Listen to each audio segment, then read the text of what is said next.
Hi everyone, welcome to Angel Conversations, and in this episode I am so excited to be interviewing the incredible Cassady Cayne. Hi Cassidy. Hi Claire. It's so nice to meet you finally. Yeah, I love your finally. work. Thank you so much for agreeing to come and share this time with us. I'm so excited to hear more about you. And of course, you are a fellow Hay House author, and your incredible book, if you could just show the Oh yeah. audience. Yeah, Cassidy it's is The Universe Speaks, Are You Listening? yeah, and Cassidy is also the author of a collaboration of the Wall Street Journal bestseller, The Expert's Cure. That sounds That's incredible. Yeah, that was a really fun experience to be working with other entrepreneurs, soulpreneurs, I like to call it, because they're working on guided projects. So yeah, Yeah, that was fun. amazing. So Cassidy is checking in from the sunny Palm Springs, but you're actually from Norway, and she's lived in the UK as well. So I'm just going to dive straight in and ask, do you believe in angels? I do. I actually have a funny background in relation to that because I was brought up that angels were just make believe. And I was very drawn to it as a child, but my father grew up with a religious background and was very anti-religion. So when I brought home a book about angels, I was told to hand it back. So I kind of grew up feeling like I wanted to be around angels, but I was never really given the opportunity. And then as a grown up, I'd repressed it for a long time, and I had a sudden spiritual awakening. And after that, I started opening more and more to it again. And so I've kind of ended up here in a roundabout way. Would you say that angels were part of your awakening? Was that one of your first kind of spiritual interests? Well, it wasn't actually. It took me a while to be open to it because of the way that I grew up as an atheist. It was very far from what I was taught was real and that I could trust. So I awakened spiritually from a heart activation that I had in a lucid dream. And it was such a palpable experience that I went from being an atheist or not thinking about a higher power, not thinking about spirituality, and then exploring what on earth or what in heaven could have happened to me, because it was such an unusual, amazing experience. It was like being plugged into like 10,000 volts of light. So gradually I started reading more, I started exploring more about the subject, and I ended up through that to become a little more open, a little more curious about what angels were really about, and then becoming acquainted with them. And now I work with them all the time. Amazing. And how old were you roughly when you had this awakening? That was in my 20s. Yeah. Yeah, So it's almost been 8 years. Yeah. It's yeah, happened really fast looking back, but it's also been a very profound journey along the way. yeah. Yeah, it's funny because in the interview that I did last week, we spoke about I had a very similar experience. I was in lucid dreaming. I was out. Well, I was lucid, but I was out of the body, and I had this heart. I was speaking about the same thing where you feel like you're plugged Wow. into this energy, and it was rippling through the body. And the reason we got onto that subject, it was with Psychic Beth, her name is. We were talking about clairaudience, and I said that was the first time that I ever, when people talk about angels singing, well, that's the only time that I've ever heard angels sing. And I heard Amazing Grace being sung Wow. behind the door with this incredible light, and I felt like I was literally plugged in to some electricity through the back of the occipital bone. That's what it felt like it was, but the ripples were coming out of the heart. And I said in the interview, it felt so, because it was so powerful and strong, the energy, I felt more physical than in this physical body, if that kind of makes Yeah, I sense. understand what you mean. Yeah, Yeah, yeah, it's really yeah. bizarre. Mhm. So yeah, it's funny that you touched on that. So can I ask, when you perceive an angel? Does information drop in? Do you see them? What way do you receive angel guidance? It kind of depends on how I ask, because one thing they've really shown me is that they don't impose on us very often unless it's an emergency. So I've really done something the last 7 or 8 years where I talk to them. I ask in writing. I do automatic writing often, and that opens it up for me very easily. So I ask, what can you tell me to my highest good today? What would you like to communicate to me? And then things start to roll from there. And then sometimes it's what I call energy downloads, where they kind of drop in this chunk of information, and it's like having a conversation where I know what they mean, but they haven't said the words, or I get visions or hear things, or yeah. Very often it's symbolic and it's fun, and it's a little like playing charades.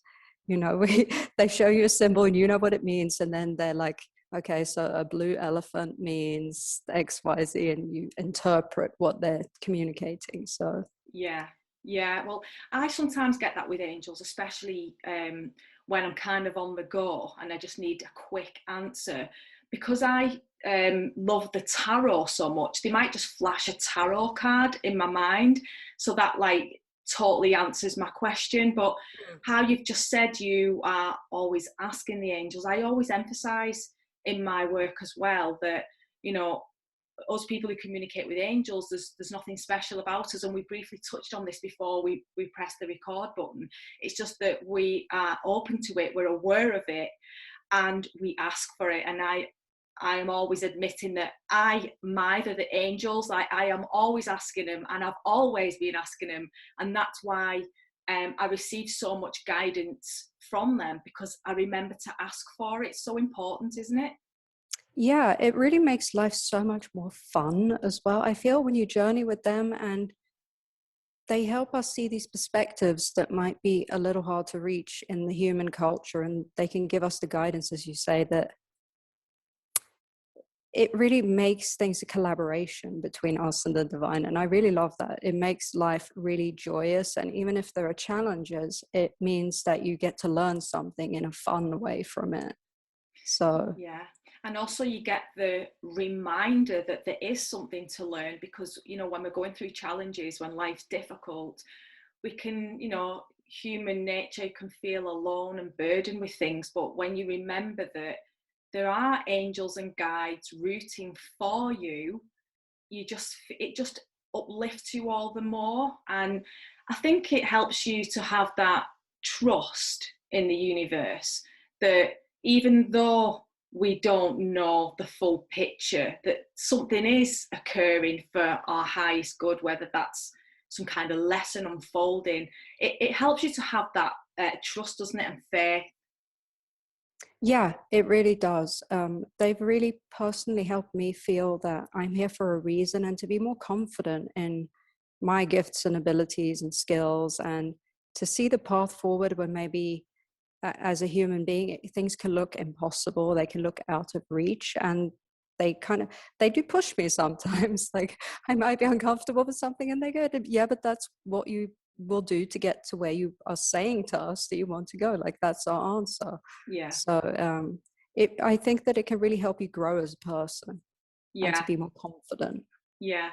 And I have found as well that sometimes we're not meant to have all of the answers, because it can alter our lesson or how something transpires. So sometimes I've asked angels to shed light on things, and it's been kind of no. Like that support and love is there. You're going to get through this, but the information is not available yet. So even we don't get all the answers all the time, do we? Because, you know, we have to accept as well that level of trust, that everything unfolds in divine timing. Absolutely, yeah. One of the most common answers I get is trust. And it often just comes as that, well, but trust, with the kind of the energy of a smile. Yeah, And like you say, that they'll often help us figure out why something has happened or how we can do things differently.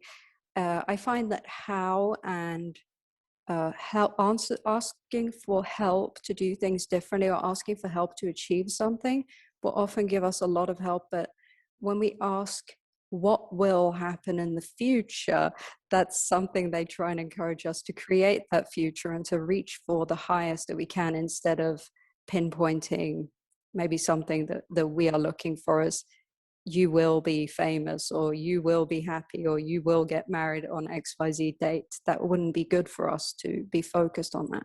Yeah, and I feel that that is one of the big differences between communicating with angels and communicating with the spirit world, because I find the spirit world are more likely to give you those kind of predictions, so to speak, of what, of course, we are creating our own reality, where angels are more what you can do to make your life better, or to get through something, heal something. It seems to be very different guidance in my experience. So that, like, different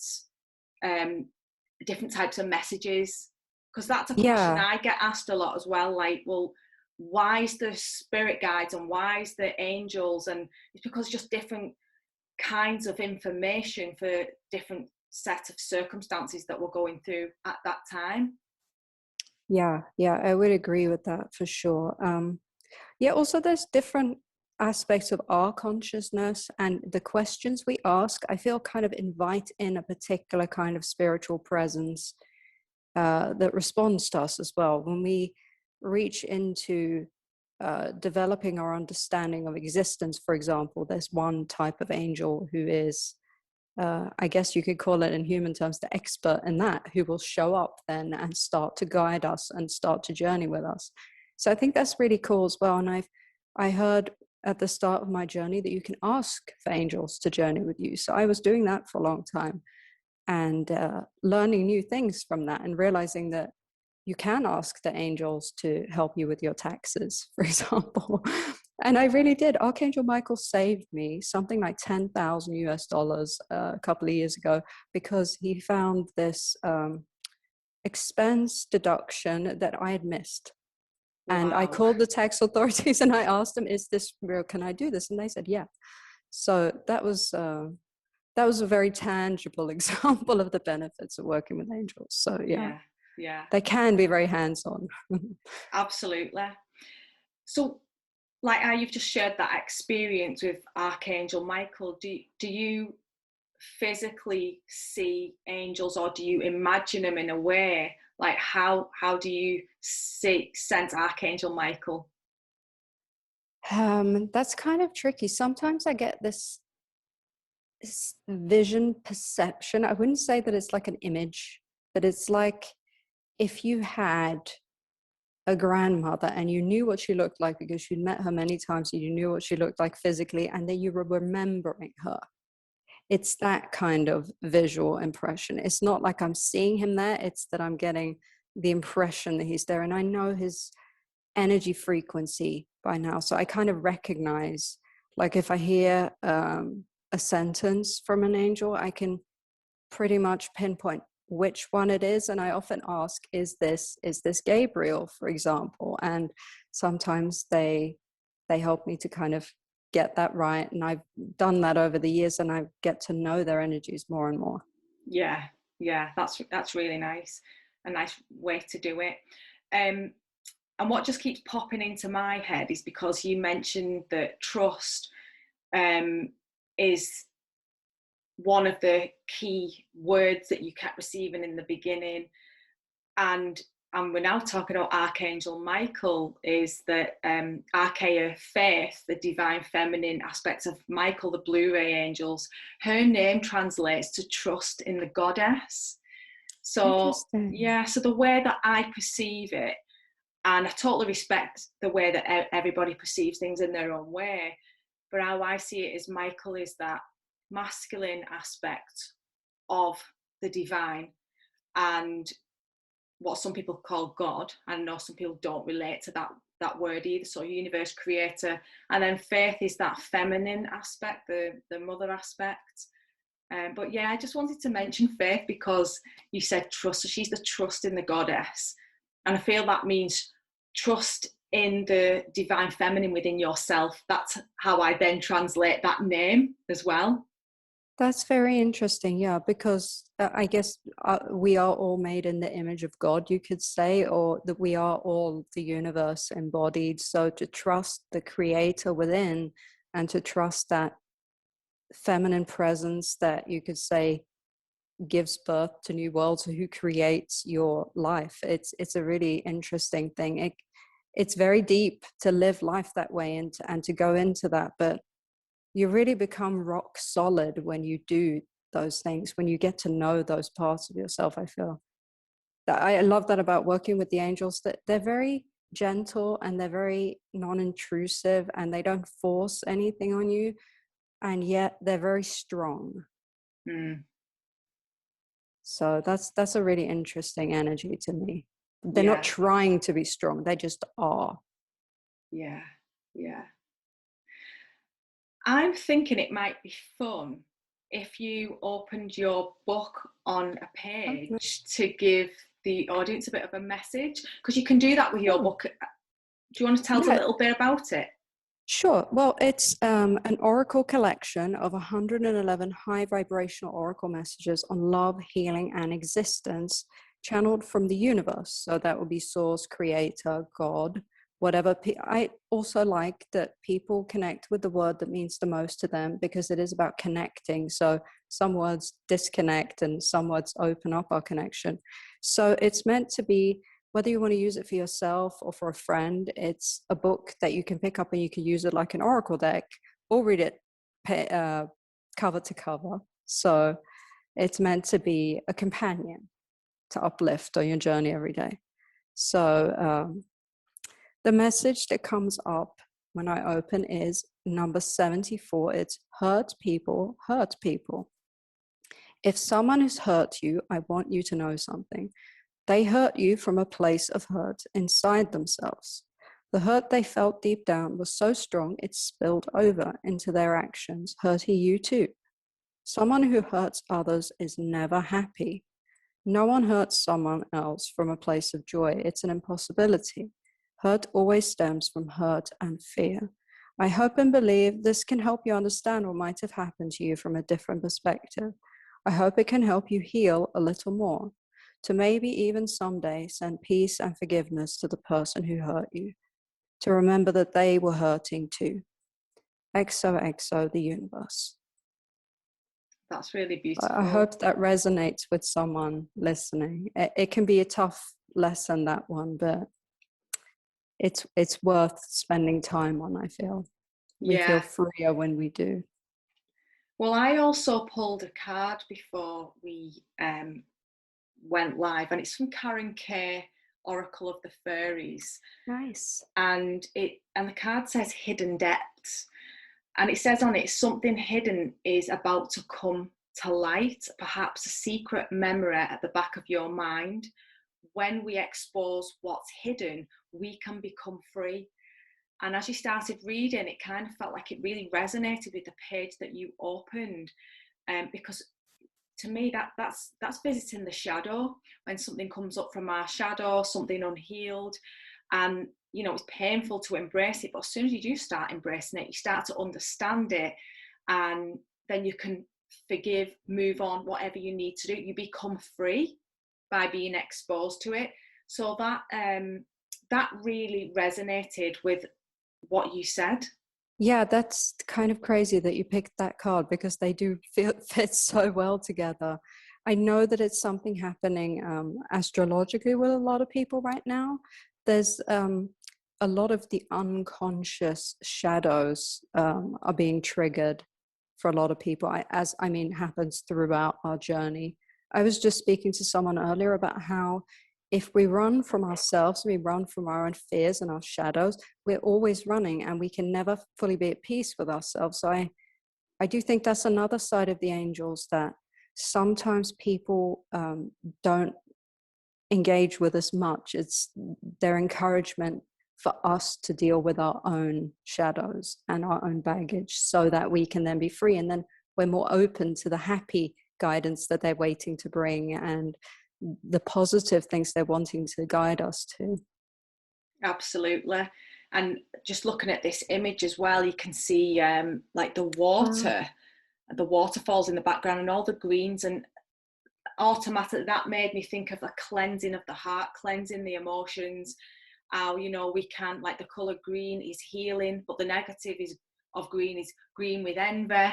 So it's that shadow, isn't it? It's clearing that. And there's a practice. My spiritual practice comes from martial arts. Wow. I've done Aikido for over 20 years, and one of the Japanese practices is called misogi, and it's where you'll sit under a waterfall and be cleansed by the water. And that reminded me of a misogi practice, and it just felt like that cleansing, that letting go for all that what's been held in the heart. Absolutely. Yeah. That is actually the perfect analogy for the kind of work that I do a lot as well with the angels and directly with source energy. It's tapping into the light and kind of letting the light be the water that flushes the baggage through you.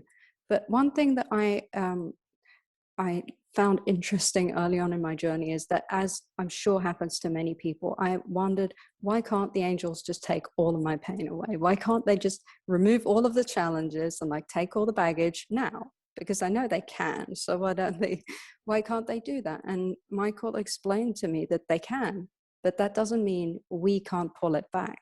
So if we don't face our issues or our shadows and we don't recognize where that is in us, then we can't release it because we're not seeing it. We have that blind spot. So we'll keep calling it back even if they clear it from us. So that's a really interesting image and card and practice that you talk about. Yeah. Amazing. So what kind of services do you offer, Cassidy? I have been guided that for me, I'm very energetically sensitive, and I've been guided that I'm what you would call a bridge in this lifetime, where I'm a communicator between the other side, angels, the spirit realm, and this realm. So I write energy reports week to week where people can tap into what's happening from a higher perspective and maybe learn what's happening in a way that helps them grow and release challenges. And I also create energy guided meditation sessions that help people with things like getting more in touch with their soul, for example, their soul gifts, their soul purpose. So, and I also just started a group coaching project, which I'm really excited about. Yeah, so different things. And I write books and other things. Yeah, that all sounds really wonderful. Where could people find you and find these meditations and activations, what you do? Yeah, well, I have some free ones on my website. CassadyCayne.com is the main site. And I also run twinflames1111.com. That is specifically for that spiritual love connection, twin flames, twin souls. So if that's something people are experiencing, I have free resources for them as well. So, yeah. Wow. Well, I've just learned something new about you because I didn't know about the twin flames. Yeah. For those who don't know, would you just quickly explain what that is in a nutshell? Yeah. Well, I think that people experience it differently and people see it differently. But the way I see it is that it's our mirror soul. If you look at it on the energy level, it's the only other being in the universe who shares the exact same frequency as a soul. So you could say that it's one soul in two bodies originally. But what I see is that it's a deliberate soul choice that the original soul made to want to experience life in a different way, to meet the self in other, and to then experience or journey to an unconditional love for self and other. So it's, the way I see it, is to do with unity consciousness and really a lot about forgiveness and journeying to wholeness within and with someone else. Do you believe that everybody would do you believe, because there's a big, there's the soulmates and there's twin flames, and the way I describe it in my book is soulmates are anybody who you have had past life encounters with. So your soul, that's how I perceive soulmates, your spiritual family, friends who you've, so I've got a best friend who I've had remember past life experiences with, but I'm not in a romantic relationship with her, but she's my soulmate. So with the twin flames, do you think that people have this destiny to have a romantic relationship with a twin flame, or not particular? I think that it can be manifest in different ways, but what I see is that most of them have a romantic connection, because meeting, it's like meeting your ancient other self, and that is such an intense experience as a soul that there is very often this overwhelming desire to be as close to that person as possible. And when it's a person and the gender that they prefer, whether that's a man or a woman, the opposite or the same gender, they tend to have this very, very strong attraction. So I feel like that's how a lot of people realize that they might be with their twin flame. It's because of that intense interaction. And they often have these, what you could call supernatural experiences, where they feel the person's feelings, or they hear their voice, or they share the same dream. There's a lot of interesting things that happen when you're on that same frequency. It's like sharing a phone number with someone, I say sometimes. Yeah, I'm very much like that with my husband John. We've been together for just over 20 years, and when we first met there was loads of synchronicities. So we both lived at number 13, and in the UK there's not many houses that they normally miss number 13 out of superstition. So that was like, oh my god, you live at number 13. We both had dogs what had the same name. There was just so many, and the attraction, it was so, like you said, so intense. It's like you can't stop thinking about that person. And no, of course, there's infatuation and all that, but it felt different. Literally the moment I seen him, it was like, you know, in the Disney films, and it's like we joke and sing I've been dreaming of true love's first kiss. We still do it now, messing about. Aww. Because that when we first seen each other, it was that intense. Yeah. And we are so close. Like, he walked up the stairs, and he was about to say, I'll put the suitcases in the loft now because the suitcases are out. And I knew that he was going to say it. And so, like, he literally opened his mouth, and I opened the cupboard to get the ladders out.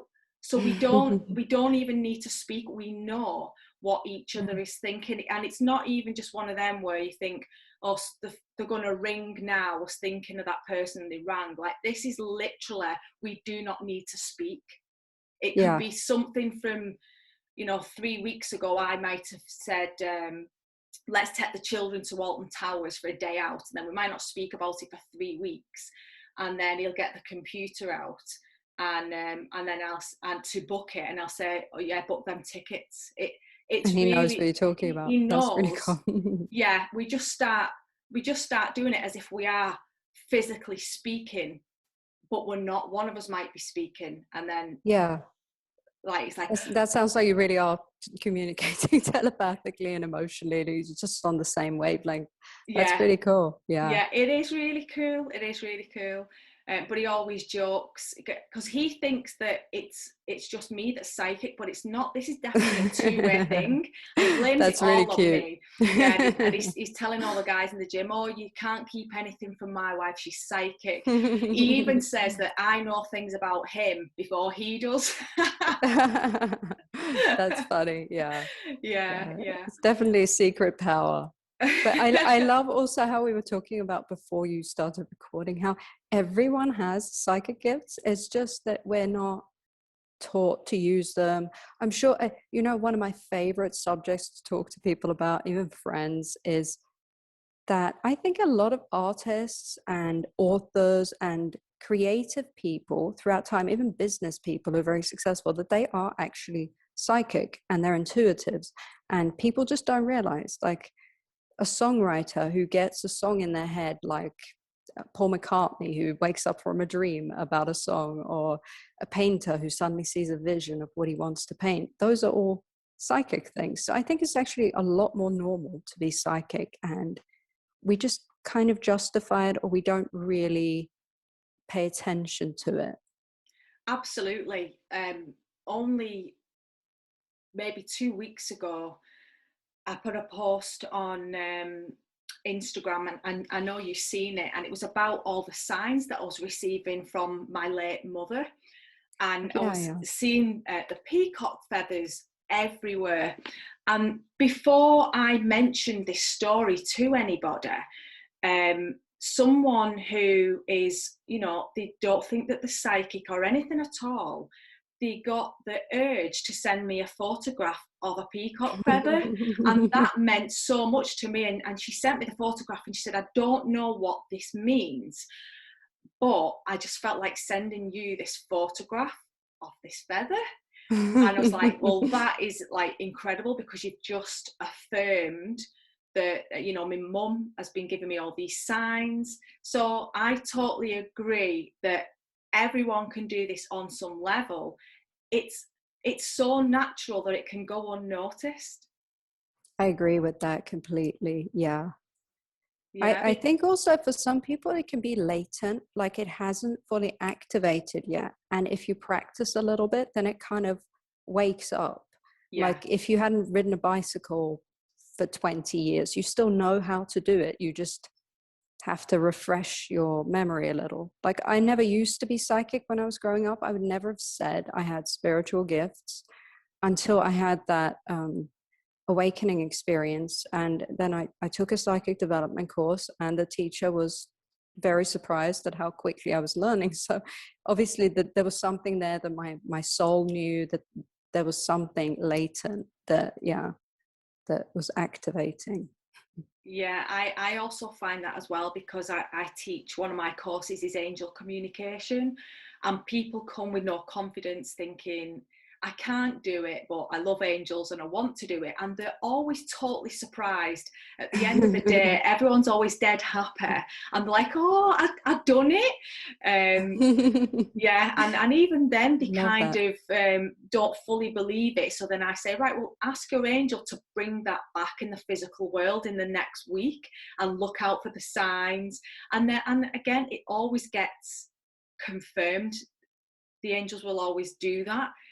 But yeah, it's so much fun, especially in the beginning. It's incredibly exciting, isn't it, when you first start realizing what abilities we each have. Yeah, and also what that means about life and about existence. It's pretty mind-blowing, really. Yeah. One of my favorite things is, as you said, early on my journey, I asked for a white feather. And I was just in my apartment all the time. I was studying history at the time. And I was like, there's no way a white feather is going to come in here. And on the last day, my friend said to me, you have some fluff on your jumper. And it was a white feather. And it must have come from a cushion or something. But I just had no idea where that was going to come from. But there it was within the time frame. Yeah. So, yeah. It's incredible, isn't it? We're living in truly exciting times. Yeah, imagine what the world would be if everyone embraced their spiritual gifts. It would be, I think people would be a lot happier, first of all. Yeah. Do you believe that is where we are heading? I think definitely that it's a goal, I guess you could say. Like if there's a divine plan, then I feel like this is an era of people being woken up to their own spiritual connection. Yeah. And I feel like we're really moving out of that era where people focused on outer sources of information and power as if they were beyond their ability, like famous people being better than them, like the big power source. And that it's now becoming more about our own inner connection, and you have your own answers and you know yourself better than anyone else. And I think that's really good for us, because obviously no one else can ever 100% know what is right for us. So and unless we know ourselves, we can't really take responsibility for living our best life either. So Yeah. I think that it can be an amazing thing if people will listen and if they do open to it. Yeah, I totally agree. You know, the Piscean age is the age of the guru, and now it's time to reclaim and become out to be our own guru, our own dispeller of darkness. Yeah, I completely agree. I find it interesting how, because I work with astrology and I work with the angels with astrology, so I do kind of intuitive astrology where they do the readings with me and they're like, what do you see in this? And then they show me what the underlying subject matter might be. And it's interesting to see when that's reflected not only in a spiritual perspective, but you can actually see it happening in society. That I feel like people are a little less enchanted with the idea of power. People are a little less willing to give away their power. And I think that it's really cool what you do. And the book that you released about women being able to tap into a sense of power and an identity that you could say has been denied or out of reach for a really long time. So I think that's amazing. Yeah. Well, Cassidy, thank you so much. I could speak to you all day. Same.